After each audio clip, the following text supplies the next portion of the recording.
తాకట్టులో ఉన్న మీ బంగారాన్ని విడిపించి ఆ రోజు ఆన్లైన్ రేటుకి మేము కొంటాం. Bhavani gold company. నమస్కారం, నేను గీతాంజలి. మీకోసం సుమన్ టీవీ రామేశ్వరం వచ్చింది.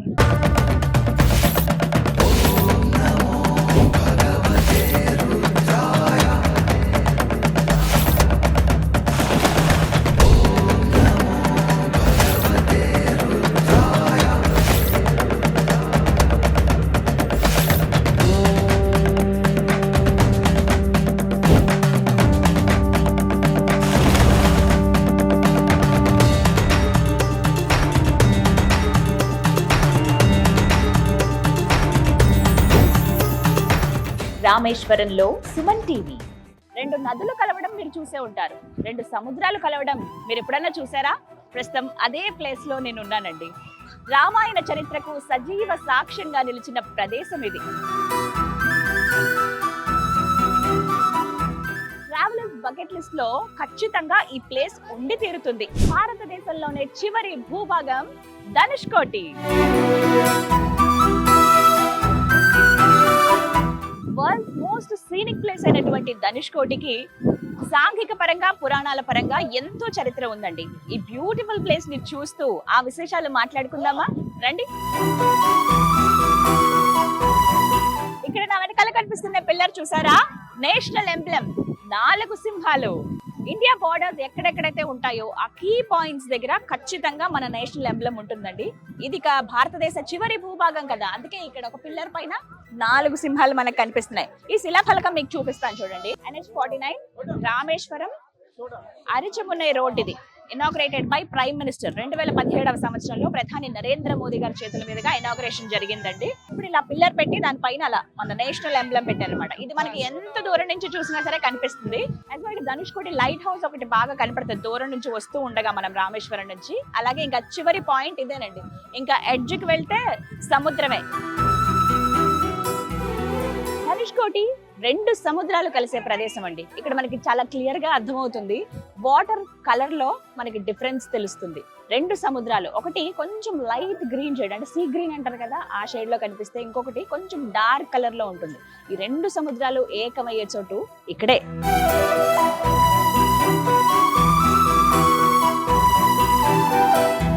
ధనుష్కోటి దగ్గర ఉన్నటువంటి ఈ సీ షోర్ మోస్ట్ డేంజరస్ అని చెప్తారండి. దీనికి సంబంధించి బోర్డ్స్ కూడా మనకి ఇక్కడ ఉంటాయి, ఇండికేషన్ గమనించవచ్చు. Sea shore is most dangerous with strong current and sudden drop of area. Sudden గా అలలు ఎగిసి పడవచ్చు, అందుకనే కిందకి కూడా దిగనివ్వరు. ఇక్కడ వరకు కట్టేశారో, పైన పెద్ద పెద్ద రాళ్ళు ఎక్కడైతే వేశారో అక్కడ వరకే ఆగి మనం సీనరీని చూడాలి తప్ప సీలోకి దిగే ప్రయత్నం అయితే చేయొద్దు అని ఇక్కడ ఇండికేషన్స్ ఉంటాయి. జాగ్రత్త వహించాలి.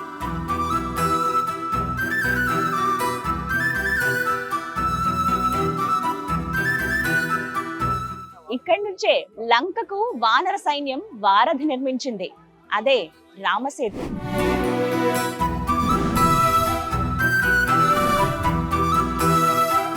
అయితే ఆ రామసేతు ప్రత్యక్షంగా మనం చూసేందుకు మన కళ్ళకైతే కనిపించదండి. నావిగేషన్ ద్వారా కొన్ని పిక్చర్స్ లో మీరు చూసుంటారు, అలా మాత్రమే మనం చూడగలం. అయితే ఎప్పుడైనా తుఫాన్లు అవి వచ్చినప్పుడు, పెద్ద పెద్ద వరదల్లాగా ఏమైనా వచ్చినప్పుడు సముద్రంలోంచి అలా 1-2 రాళ్ళు అలా కొట్టుకు వస్తూ ఉంటాయి.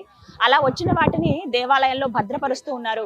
ఎవరైతే భక్తులు వస్తారో వాళ్ళ వీక్షించేందుకు. అయితే ఇక్కడ మనం ప్రత్యేకంగా పంచముఖి హనుమాన్ దేవాలయంలో ఆ రామసేతు వారధులు ఏవైతే రాళ్ళు ఉపయోగించారో ఆ రాళ్లను మనం అక్కడ చూడొచ్చు, స్పృశించవచ్చు కూడా.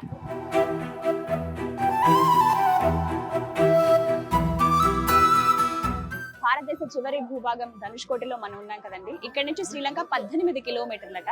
బైనాక్యులర్ సహాయంతో మనం చూడొచ్చు. అయితే ఇక్కడ ఉన్నారు కదా, వీళ్ళు ఏంటంటే ఒక 3 బైనాక్యులర్స్ ఉన్నాయి. వచ్చిన టూరిస్టులందరూ ఇక్కడ చూసేలాగా హెల్ప్ చేస్తున్నారు. ఒక 20 రూపీస్ దీనికి టికెట్ ఉంటుందండి. 20 రూపీస్ ఇచ్చి మనం ఒక 1 మినిట్ వరకు ఎక్స్ప్లెయిన్ చేస్తారు ఏంటి అనేది. సో నేను చూసి నా ఎక్స్పీరియన్స్ చెప్తాను మీకు. వాటర్ కనబడదా? Water 2 water, Indian ocean, bay Bengal సంగం. దాని తర్వాత ఇసుక కనబడదు. ఫస్ట్ ఇసుక Ramasetu starting point. Ramasetu bridge కానాది ఇసుక లోపల పోయి సునామీ అయినా లోపల ఉంది. మళ్ళీ వాటర్, మళ్ళీ ఇసుక, మళ్ళీ వాటర్, లాస్ట్ ఇసుక పైన స్తంభం. స్తంభం కనపడదా? Tower Sri Lanka entrance starting point. Okay, ఇక్కడ నేషనల్ ఎంబ్లెమ్ ఉన్నట్టు అక్కడ వాళ్ళది ఉంది. 18 kilometre Sri Lanka entrance starting point. 18 kilometres. Okay Ramachandra. అక్కడ ఒక పిల్లర్ కనబడుతోందండి, టవర్ ఒకటి. ఇక్కడ ఎలా అయితే నేషనల్ ఎంబ్లెమ్ మనం చూస్తున్నామో అక్కడ కూడా శ్రీలంకది సేమ్ వాళ్ళది అలా ఉంటుంది. గల్ఫ్ ఆఫ్ మన్నార్ అంటారు. అక్కడ వాళ్ళ ఎండ్ పాయింట్ అన్నమాట, అక్కడ వాళ్ళ ఐలాండ్. ఇప్పుడు రామేశ్వరం ఎలా ద్వీపమో అక్కడ కూడా ఒక ద్వీపం ఉంటుంది. అక్కడ అలా ఒక టవర్ ఉండి వాళ్ళ నేషనల్ ఎంబ్లెమ్ ఉందన్నమాట. రెడ్ అండ్ డార్క్, రెడ్ అలాగే డార్క్ సిమెంట్ కలర్ లో కనిపిస్తుంది స్తంభం అనేది. మంచి ఎక్స్పీరియన్స్ ఇది. మీరు రామేశ్వరం వచ్చినప్పుడు ధనుష్కోటి రండి.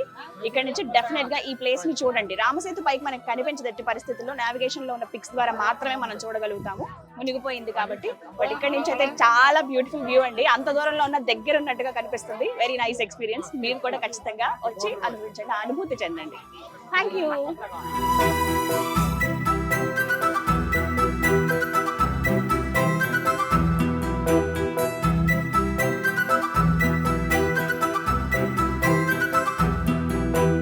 ధనుష్కోటిలో షాపింగ్ కూడా చేయొచ్చండి. సముద్రంలో దొరికే శంఖాలు, రంగురాళ్ళు, ముత్యాలు, అలాగే గవ్వలు, ఆల్చిప్పలు ఇవన్నీ కూడా ఇక్కడ అమ్ముతూ ఉంటారు. చిన్న చిన్నగా షాప్స్ లాగా పెట్టుకుని వాళ్ళు అమ్ముతుంటారండి. వీళ్ళంతా కూడా ఈ రామేశ్వరం ధనుష్కోటికి సంబంధించిన వాళ్ళే. వాళ్ళ జీవనాధారం ఇదే. ఎవరైతే టూరిస్టులు వస్తారో వాళ్ళు వచ్చి వాళ్ళకి అమ్ముతూ ఉంటారు. అవి కొనుక్కుంటే వచ్చే డబ్బులతోనే వాళ్ళ లైఫ్ గడుస్తుంది.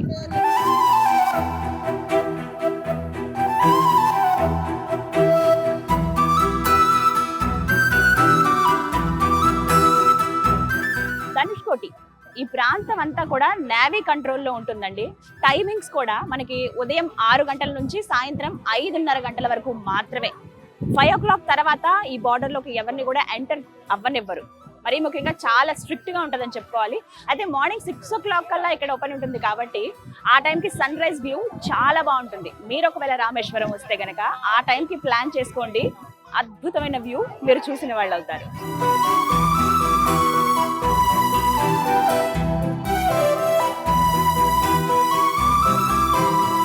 సందర్శకులకు ధనుష్కోటి చాలా అద్భుతమైన ప్రదేశం అండి. ఓ పక్కన ఫన్ ఉంటుంది, బీచ్ లో చాలా ఎంజాయ్ చేయొచ్చు. దాంతో పాటుగా మనకి ఈ సముద్రంలో దొరికేటువంటి చేపలు అప్పుడే పట్టి ఫ్రై చేసి ఇస్తూ ఉంటారు. చాలా నామినల్ ప్రైజెస్ లోనే మనం ఆ ఫుడ్ ని కూడా ఎంజాయ్ చేయొచ్చు.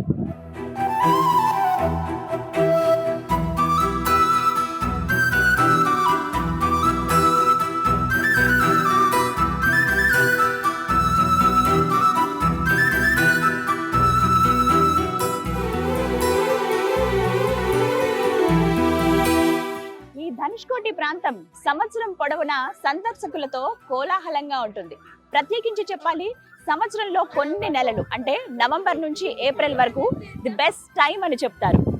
నార్మల్ డేస్ అంటే వీక్ డేస్ లో అయితే సాధారణంగా సందర్శకులు ఉన్నప్పటికీ వీకెండ్స్ లో మాత్రం ఇలా ఉంటుంది.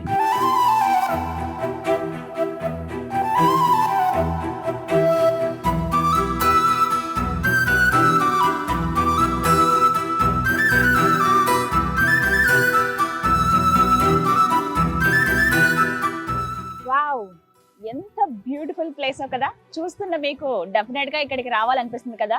నేను గంట పదంగా చెప్తున్నానండి. ఖచ్చితంగా అందరూ సందర్శించవలసిన బీచెస్ లో ధనుష్కోటి కూడా ఒకటి. 2 సముద్రాలు ఏకమైనటువంటి ప్రదేశం ఇది.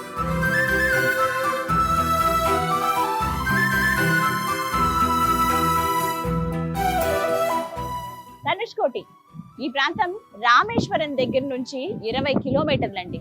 ఆ మార్గంలో వస్తూ ఉండగానే ఇంకా కొన్ని బ్యూటిఫుల్ ప్లేసెస్ కూడా ఖచ్చితంగా సందర్శించవలసినవి కూడా ఉంటాయి. ఒకటి జడతీర్థం, ఆ తర్వాత కోదండరామస్వామి వారి ఆలయం. అక్కడి నుంచి 10 కిలోమీటర్ల దూరంలో ధనుష్కోటి ఉంటుంది. ఈ వ్యూ, ఈ ప్లేస్, ఈ రోడ్స్ అన్ని కూడా చాలా కంఫర్టబుల్ గా ఉంటాయి.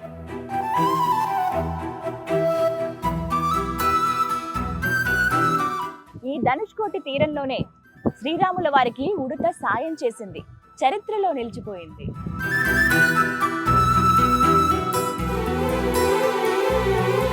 వానర బంధం వారధి బంధంగా మారిన ప్రదేశం ధనుష్కోటి. ఈ ధనుష్కోటి ఏం పుణ్యం చేసుకుందో కానీ శ్రీరాముడి బాధను చూసింది, సంతోషాన్ని చూసింది, జానకి రాముడి పరాక్రమాన్ని చూసింది, వానర సైన్యం ఐకమత్యాన్ని చూసింది. ఎంతో కాలం వియోగం తర్వాత సీతారాములు కలిసి పూజించినటువంటి ప్రదేశం ఈ ధనుష్కోటి.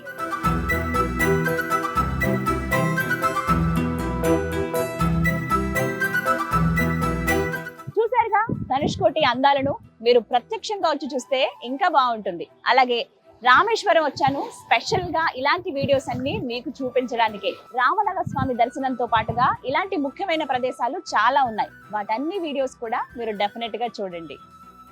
మరో వీడియోతో మళ్ళీ మీ ముందుకు వస్తాను. Bye bye.